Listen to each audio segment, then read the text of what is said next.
Highlights from the budget: taking care of the children. If you're a parent or a teacher in the rural areas, you cannot have been happy at the way our children are transported to school. They are packed into small cars like sardines. Girls are forced to sit in boys' laps, and the smallest boys are packed into the luggage compartment like bags of produce. They are then driven at breakneck speed by ruffians behind the steering wheels who put our children's lives at risk and make us rejoice each day when they come home safe and sound. And for this dehumanizing treatment of our children, parents are expected to pay anything from $300 to $600. It cannot be good for our children to be subjected to this insulting treatment for all the days of their life at school. If we are to bring them up as self-respecting young adults, we have to see to it that they travel safely, comfortably, and at reasonable cost.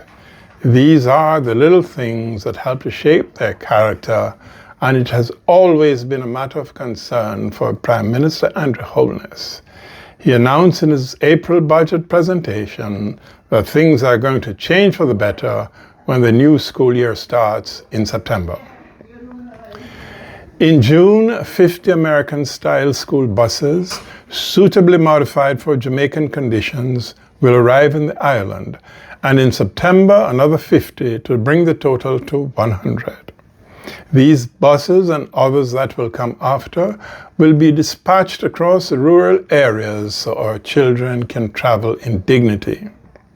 To ensure their comfort, there will be no standing in these buses. The children will be seated and there will be safety rails that they can hold on to. To ease the financial burden on the parents, the fares the children pay will start as low as $20 and increase depending on the length of the journey, but will never come anywhere near the $300 or $600 that parents now pay. For the sake of safety, the speed at which the buses travel will be set by what is called a governor in the engine, so there will be no racing, no mash flat, and no behavior that will put our children's lives at risk. This should have been in place long ago, but as the old folks say, nothing never really happened before the time. We need as a country to make as pleasant as possible the early years of our children's lives, and the government, led by Prime Minister Andrew Holness, is fully committed to that goal.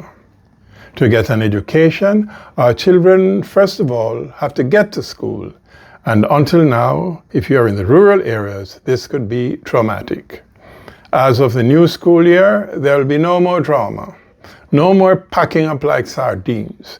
No girls sitting in boys' laps. No more small ones thrown into the trunks.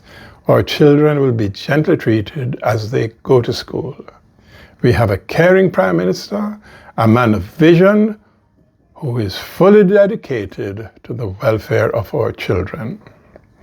Once inside the classroom, programs are being developed to prepare our children for life, whatever their talent or inclination, whether it be to the professions, farming, the practical trades, or the new horizons being opened in cyberspace through the use of coding, artificial intelligence, or the creative industries. Every child has a talent, and under the government of Prime Minister Holness, the schools will bring out that talent and guide our children to successful and productive lives. Our children are precious gifts of God. They are our future, and we have to treat them well and help them to succeed. In another broadcast, I will say more about the new opportunities in education for the children and the young men and women as this government does its duty to them in obedience to Jesus' exhortation. Inasmuch as ye have done it to the least of these my brethren, ye have done it unto me.